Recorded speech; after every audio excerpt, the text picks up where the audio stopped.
James clear की atomic habits, अनुवाद doctor Sudhir Dixit, मेरी यानी श्रुति गौर तोमर की आवाज़ में। अध्याय 10, अपनी बुरी आदतों के कारण खोजें और दूर करें।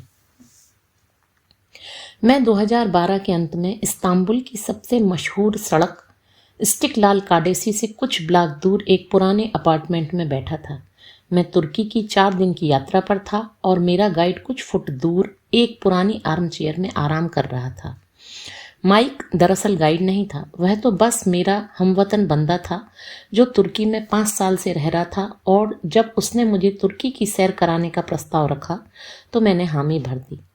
उस खास रात को उसने मुझे अपने कुछ तुर्की मित्रों के साथ डिनर के लिए आमंत्रित किया था। वहाँ हम 7 लोग थे और मैं अकेला था जिसने जीवन में कभी न कभी हर दिन एक पैकेट सिगरेट नहीं पी थी। मैंने तुर्की के एक व्यक्ति से पूछा कि उसकी यह आदत कैसे शुरू हुई। उसने कहा, दोस्तों, यह बुरी आदत हमेशा आपके दोस्तों से शुरू होती है। एक दोस्त सिगरेट पीता है, फिर आप इसे आजमा कर देखते हैं और फिर आपको इसकी लत लग जाती है। सचमुच दिलचस्प बात यह थी कि कमरे में बैठे आधे लोग सिगरेट की आदत को छोड़ने में सफल हुए थे। माइक कुछ सालों से सिगरेट छोड़ चुका था और उसका दावा था कि उसने यह आदत एक पुस्तक की वजह से छोड़ी जिसका शीर्षक था Allen Carr's easy way to stop smoking. उसने कहा, यह आपको सिगरेट पीने के मानसिक बोझ से मुक्त कर देती है। यह आपसे कहती है, खुद से झूठ बोलना छोड़ दें। आप जानते हैं कि आप सचमुच सिगरेट नहीं पीना चाहते। आप जानते हैं कि आपको इसमें आनंद नहीं आता है। यह आपको महसूस कराती है कि अब आप शिकार नहीं हैं। आपको यह एहसास करने की ज़रूरत है कि आपको सिगरेट पीने की ज़रूरत नहीं है। मैंने कभी सिगरेट पीने की कोशिश नहीं की थी, लेकिन बाद में अपनी जिज्ञासा को शांत करने के लिए पुस्तक पर एक निगाह डाली। लेखक एक रोचक रणनीति बताता है जिससे सिगरेट पीने वाले अपनी लालसा या तलब को मिटा सकते हैं। लेखक सुनियोजित रूप से सिगरेट पीने से संबंधित हर संकेत को नए रूप में प्रस्तुत करता है और इसे एक नया अर्थ देता है। वे इस तरह की बातें कहते हैं, आप सोचते हैं कि आप कुछ छोड़ रहे हैं, लेकिन आप कोई चीज़ नहीं छोड़ रहे हैं, क्योंकि सिगरेट आपके लिए कुछ नहीं करती है। आप सोचते हैं कि सिगरेट पीना सामाजिक बनने के लिए ज़रूरी है, लेकिन यह नहीं है। आप सिगरेट पिए बिना भी सामाजिक बन सकते हैं। आप सोचते हैं कि सिगरेट पीने से तनाव कम होता, लेकिन ऐसा नहीं है। सिगरेट पीने से आपकी नर्व्स को राहत नहीं मिलती है, इससे तो ये नष्ट होती हैं। वे इन वाक्यों को बार बार दोहराते हैं। वे कहते हैं, इसे अपने दिमाग में स्पष्टता से समझ लें। आप कोई चीज़ गंवा नहीं रहे हैं, और आप सेहत, ऊर्जा तथा पैसों में ही नहीं, बल्कि आत्मविश्वास, आत्मसम्मान, स्वतंत्रता और सबसे बढ़कर आपके भावी जीवन की लंबाई व गुणवत्ता में जबरदस्त सकारात्मक लाभ हासिल कर रहे हैं। जब आप पुस्तक खत्म कर लेते हैं तो धूम्रपान आपको संसार की सबसे मूर्खतापूर्ण चीज़ लगने लगती है। अगर अब आप धूम्रपान से किसी लाभ की अपेक्षा नहीं करते हैं तो आपके पास सिगरेट पीने का कोई कारण ही नहीं रह जाता है। यह व्यवहार परिवर्तन के दूसरे नियम का उलट है। इसे अनाकर्षक बनाएं। मैं जानता हूं कि यह विचार जरूरत से ज्यादा सतही लग सकता है। बस अपने मन को बदल लें और आप धूम्रपान छोड़ सकते हैं, लेकिन 1 मिनट और दें। लालसा कहाँ से आती है? हर व्यवहार की एक सतही स्तर की लालसा होती है और एक ज्यादा गहरा अंतर्निहित उद्देश्य होता है। मुझ में अक्सर यह लालसा जागती है, मैं टैको खाना चाहता हूँ। अगर आप मुझसे पूछें कि मैं टैको क्यों खाना चाहता हूँ तो मैं यह नहीं कहूँगा क्योंकि मुझे जिंदा रहने के लिए भोजन की ज़रूरत है, लेकिन सच यही है कि गहराई में मैं टैको खाने के लिए इसलिए प्रेरित होता हूँ क्योंकि मुझे जिंदा रहने के लिए भोजन की ज़रूरत है। हालांकि मेरी विशिष्ट लालसा टैको खाने की है, लेकिन गहरा उद्देश्य भोजन और पानी ग्रहण करना है। हमारे कुछ अंतर्निहित उद्देश्यों में ये शामिल हैं: ऊर्जा का संरक्षण करना, भोजन और पानी हासिल करना, प्रेम पाना और प्रजनन करना, दूसरों के साथ जुड़ना और बॉन्डिंग करना, सामाजिक स्वीकृति और अनुमोदन जीतना, अनिश्चितता कम करना, प्रतिष्ठा और रुतबा हासिल करना। लालसा एक ज्यादा गहरे अंतर्निहित उद्देश्य का विशिष्ट प्रकटीकरण होती है। आपका मस्तिष्क सिगरेट पीने या इंस्टाग्राम चेक करने या वीडियो गेम्स खेलने की इच्छा के साथ विकसित नहीं हुआ था। गहरे स्तर पर आप बस अनिश्चितता कम करना चाहते हैं, तनाव कम करना चाहते हैं, सामाजिक स्वीकृति व अनुमोदन जीतना चाहते हैं या प्रतिष्ठा हासिल करना चाहते हैं। आदत डालने वाले लगभग किसी भी प्रोडक्ट को देख लें, आप यही पाएंगे कि यह कोई नया उत्प्रेरण उत्पन्न नहीं करता है, बल्कि मानव स्वभाव के अंतर्निहित उद्देश्यों की पूर्ति करता है। प्रेम पाना और प्रजनन करना इक्वल टू टिंडर का इस्तेमाल करना, दूसरों के साथ जुड़ना और बॉन्डिंग करना इक्वल टू फेसबुक चलाना, सामाजिक स्वीकृति और अनुमोदन जीतना इक्वल टू इंस्टाग्राम पर पोस्ट करना, अनिश्चितता कम करना इक्वल टू गूगल पर सर्च करना, प्रतिष्ठा या रुतबा हासिल करना इक्वल टू वीडियो गेम्स खेलना। आपकी आदतें प्राचीन इच्छाओं के आधुनिक युग के समाधान हैं, पुराने पापों के नए संस्करण। मानव स्वभाव के पीछे के अंतर्निहित उद्देश्य समान रहते हैं, बस हमारी विशिष्ट आदतें हर युग के हिसाब से अलग होती हैं। शक्तिशाली अंश यह है, किसी अंतर्निहित उद्देश्य की पूर्ति के अलग अलग तरीके होते हैं। तनाव कम करने के लिए एक व्यक्ति सिगरेट पीना सीख सकता है, दूसरा व्यक्ति तनाव कम करने के लिए दौड़ना सीख सकता है। यह जरूरी नहीं है कि आपकी वर्तमान आदतें आपकी समस्याओं को सुलझाने का सर्वश्रेष्ठ तरीका हों। वे तो बस ऐसे तरीके हैं जिनका इस्तेमाल करना आपने सीख लिया है। जब आप समाधान को समस्या से जोड़ लेते हैं जिसे आपको सुलझाने की जरूरत है, तो आप उसे बार बार करते रहते हैं। आदतें संबद्धताओं या जुड़ावों के बारे में हैं। ये संबद्धताएं ही यह तय करती हैं कि हम किसी आदत को दोहराने लायक मानते हैं या नहीं। जैसा हमने पहले नियम में बताया था, आपका मस्तिष्क लगातार जानकारी को सोख रहा है और परिवेश में मौजूद संकेतों पर गौर कर रहा है। जब भी आप किसी संकेत की अनुभूति करते हैं, आपका मस्तिष्क एक सिमुलेशन चलाता है और अगले ही पल यह भविष्यवाणी करता है कि क्या करना है। संकेत, आप गौर करते हैं कि स्टोव गर्म है। भविष्यवाणी, इसे छूने से मैं जल जाऊंगा, इसलिए मुझे इसे नहीं छूना चाहिए। संकेत, आप देखते हैं कि ट्रैफिक लाइट हरी हो गई है। भविष्यवाणी, यदि मैं गाड़ी चालू करता हूं तो सुरक्षित रूप से यह चौराहा पार कर लूंगा और अपनी मंजिल के ज्यादा करीब पहुंच जाऊंगा, इसलिए मुझे गैस चालू करना चाहिए। आप एक संकेत देखते हैं, पुराने अनुभव के आधार पर इसे श्रेणीबद्ध करते हैं और उचित प्रतिक्रिया तय करते हैं। यह सब एक ही पल में हो जाता है, लेकिन यह आपकी आदतों में एक अत्यंत महत्वपूर्ण भूमिका निभाता है, क्योंकि हर कार्य से पहले आपका मस्तिष्क एक भविष्यवाणी करता है। हमें ऐसा लगता है कि जीवन प्रतिक्रियाशील है, लेकिन यह वास्तव में भविष्य सूचक है।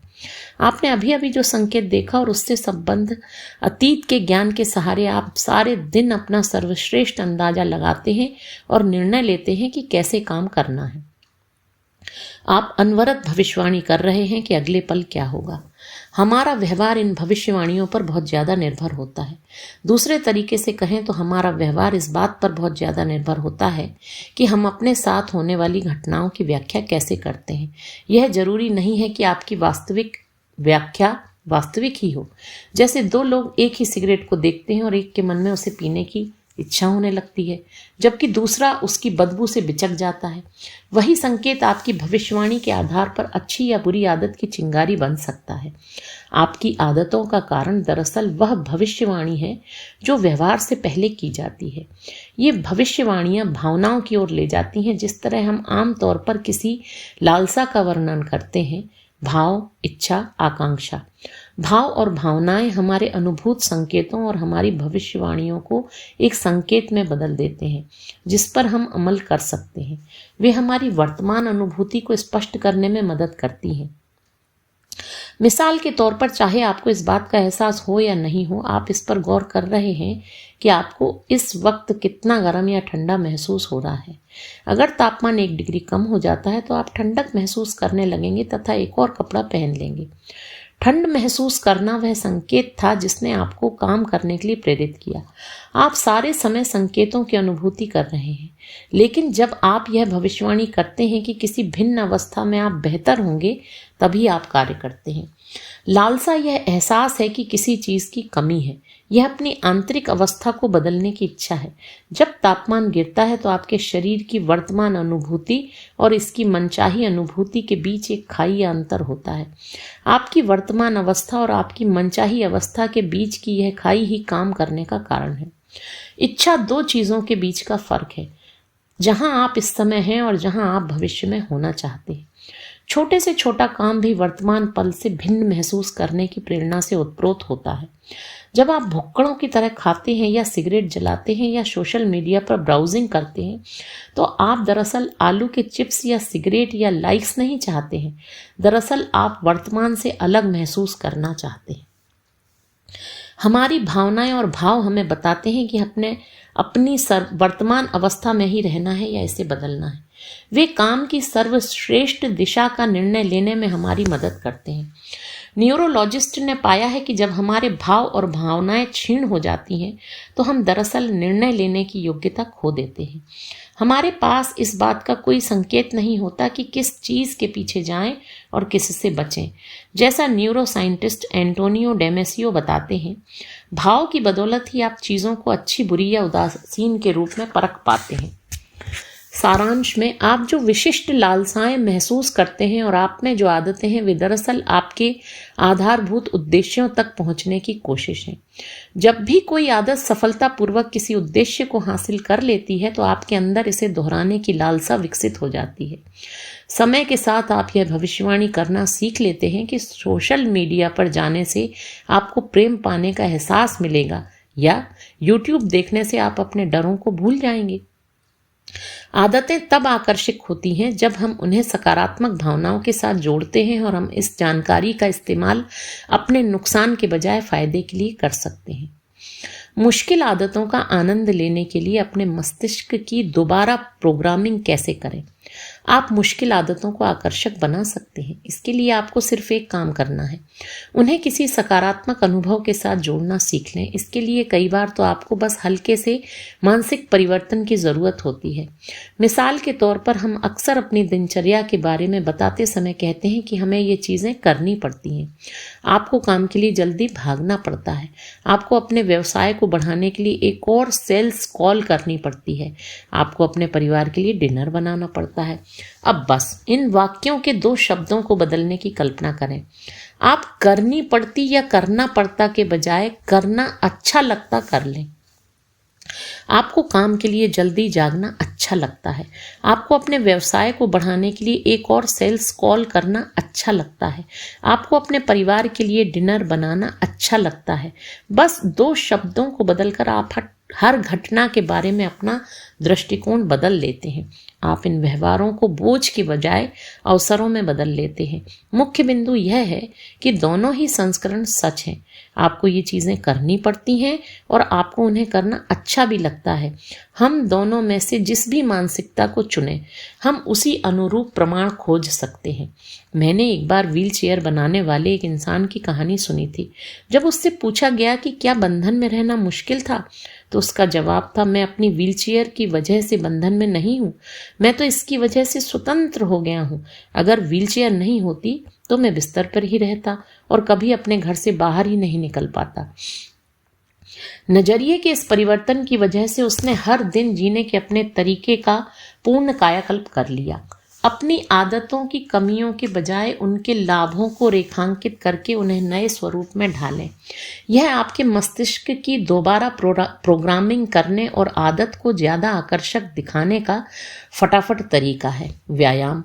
कई लोग व्यायाम को चुनौतीपूर्ण काम मानते हैं जो ऊर्जा खाता है और आपको थका डालता है।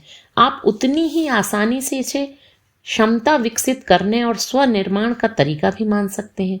मुझे सुबह दौड़ने जाने की ज़रूरत है, यह कहने के बजाय यह कहें, यह सहनशीलता बढ़ाने और फुर्तीला होने का समय है। वित्त।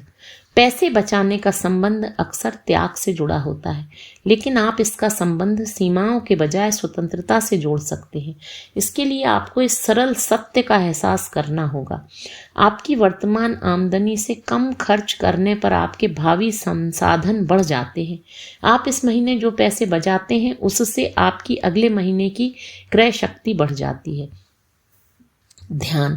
जिसने भी 3 सेकंड से ज़्यादा ध्यान किया है, वह जानता है कि यह कितना कुंठाजनक हो सकता है, क्योंकि मन चंचल होता है और अचानक भटक जाता है। आप कुंठा को आनंद में बदल सकते हैं, बशर्ते आप यह एहसास कर लें कि हर व्यवधान आपको अपनी सांस पर लौटने के अभ्यास का अवसर देता है। बार बार भटकना अच्छी चीज़ है, क्योंकि ध्यान का अभ्यास करने के लिए आपको भटकावों की ज़रूरत होती है। मैच से पहले की घबराहट। कई लोग कोई बड़ी प्रस्तुति देने से पहले या किसी महत्वपूर्ण स्पर्धा में प्रतिस्पर्धा कहने से पहले तनावग्रस्त महसूस करते हैं। वे ज्यादा तेज सांस, दिल की ज्यादा तेज धड़कन या ज्यादा उत्तेजना का अनुभव करते हैं। यदि हम इन भावनाओं की नकारात्मक व्याख्या करें तो हम जोखिम और तनाव महसूस करते हैं। अगर हम इन भावनाओं की सकारात्मक व्याख्या करें तो हम सहज और शालीन प्रतिक्रिया कर सकते हैं। मैं घबरा रहा हूं कहने के बजाय आप नई व्याख्या करते हुए यह कह सकते हैं, मैं रोमांचित हूं और मेरे अंदर एड्रेनलिन प्रवाहित हो रही है जिससे मुझे एकाग्र होने में मदद मिलेगी। मानसिकता के ये छोटे छोटे परिवर्तन जादू नहीं है, लेकिन ये किसी खास आदत या स्थिति से जुड़ी भावनाओं को बदल सकते हैं। यदि आप इसे एक कदम आगे ले जाना चाहते हैं तो आप उत्प्रेरण क्रिया पद्धति भी बना सकते हैं। आप अपनी मनचाही आदत को किसी आनंददायक चीज के साथ जोड़ देते हैं और उत्प्रेरण की जरूरत पड़ने पर आप उस संकेत का इस्तेमाल कर सकते हैं। मिसाल के तौर पर आप सेक्स करने से पहले हमेशा एक ही गाना चला सकते हैं, फिर आप उस गाने को खुद ब खुद सेक्स के साथ जोड़ने लगेंगे। जब भी आप मूड में आना चाहें वह गाना चला दें। पिट्सबर्ग के बॉक्सर और लेखक एड लेटिमोर को इसी जैसी एक रणनीति से अनजाने में फायदा हुआ। उन्होंने लिखा है, अजीब बात पता चली, लिखते समय सिर्फ हेडफोन लगाने से ही मेरी एकाग्रता बढ़ जाती है। मुझे किसी संगीत की जरूरत भी नहीं पड़ती। अनजाने में ही वे आदतें डाल रहे थे। शुरुआत में उन्होंने हेडफोन लगाया, अपनी पसंद का संगीत चलाया और एकाग्र कार्य किया। 5, 10, 20 बार के बाद हेडफोन लगाना ही वह संकेत बन गया जिसे वे एकाग्र होने से जोड़ने लगे। इसके बाद लालसा स्वाभाविक रूप से उत्पन्न हो गई। खिलाड़ी भी प्रदर्शन की मानसिकता में आने के लिए इसी तरह की रणनीतियों का इस्तेमाल करते हैं। मेरे बेसबॉल करियर में मैंने हर गेम से पहले स्ट्रेचिंग और गेंद फेंकने की विशिष्ट क्रिया पद्धति बनाई। इसमें लगभग 10 मिनट लगते थे और मैं इसे हर बार एक ही क्रम में करता था। इससे मैं खेलने की सही शारीरिक अवस्था में पहुंच जाता था। इससे भी ज्यादा महत्वपूर्ण बात, इससे मैं सही मानसिक अवस्था में भी पहुंच जाता था। मैं अपनी मैच से पहले की क्रिया पद्धति को प्रतिस्पर्धी और एकाग्र होने से जोड़ने लगा। मैं शुरुआत में कितना भी अप्रेरित रहता था, लेकिन अपनी क्रिया पद्धति पूरी करने के बाद मैं मैच खेलने की अवस्था में पहुंच जाता था। आप इस रणनीति को लगभग हर उद्देश्य के अनुरूप ढाल सकते हैं। मान लें कि आप ज्यादा खुश महसूस करना चाहते हैं। कोई ऐसी चीज खोजें जिससे आपको सचमुच खुशी मिलती हो, जैसे अपने कुत्ते को थपथपाना या बबल बाथ लेना, और इसके बाद एक संक्षिप्त दिनचर्या बनाएं जिसे आप अपनी प्रिय चीज करने से पहले हर बार करते हो, जैसे 3 गहरी सांसें लेना और मुस्कुराना। 3 गहरी सांसें, मुस्कान, पालतू कुत्ते को थपथपाना दोहराएं। अंततः आप गहरी सांस और मुस्कान की क्रिया पद्धति को अच्छे मूड से संबद्ध कर लेंगे। यह खुशी महसूस करने का संकेत बन जाता है। इसके बाद आपको जब भी अपनी भावनात्मक अवस्था बदलने की जरूरत पड़े, आप इसे कर सकते हैं। ऑफिस में तनावग्रस्त हैं, 3 गहरी सांसें लें और मुस्कुराएं। जीवन के बारे में दुखी हैं, 3 गहरी सांसें लें और मुस्कुराएं। आदत बन जाने के बाद संकेत लालसा जगा सकता है, भले ही इसका मूल स्थिति से बहुत कम संबंध हो। बुरी आदतों के कारण खोजने और सही करने की कुंजी यह है कि आप अपनी संबद्धताओं को नए साँचे में ढालें। यह काम आसान नहीं है, लेकिन अगर आप अपनी भविष्यवाणियों की दोबारा प्रोग्रामिंग कर सकें तो आप एक मुश्किल आदत को एक आकर्षक आदत में बदल सकते हैं। अध्याय सार। व्यवहार परिवर्तन के दूसरे नियम का उलट है, इसे अनाकर्षक बनाएं। हर व्यवहार की सतही स्तर की लालसा और गहरे स्तर का अंतर्निहित उद्देश्य होता है। आपकी आदतें प्राचीन इच्छाओं के आधुनिक युग के समाधान हैं। आपकी आदतों का कारण दरअसल वह भविष्यवाणी है जो उस काम से पहले आती है। यह भविष्यवाणी भावना की ओर ले जाती है। किसी बुरी आदत से बचने के लाभ गिनाएं ताकि यह अनाकर्षक दिखने लगे। जब हम आदतों का संबंध सकारात्मक भावनाओं से जोड़ते हैं तो वे आकर्षक होती हैं। जब हम उनका संबंध नकारात्मक भावनाओं से जोड़ते हैं तो वे अनाकर्षक होती हैं। किसी मुश्किल आदत से तुरंत पहले कोई आनंददायक चीज करके उत्प्रेरण क्रिया पद्धति बनाएं। अभी आप सुन रहे थे जेम्स क्लियर की एटॉमिक हैबिट्स, अनुवाद डॉक्टर सुधीर दीक्षित, मेरी यानी श्रुति गौर तोमर की आवाज में अध्याय 10।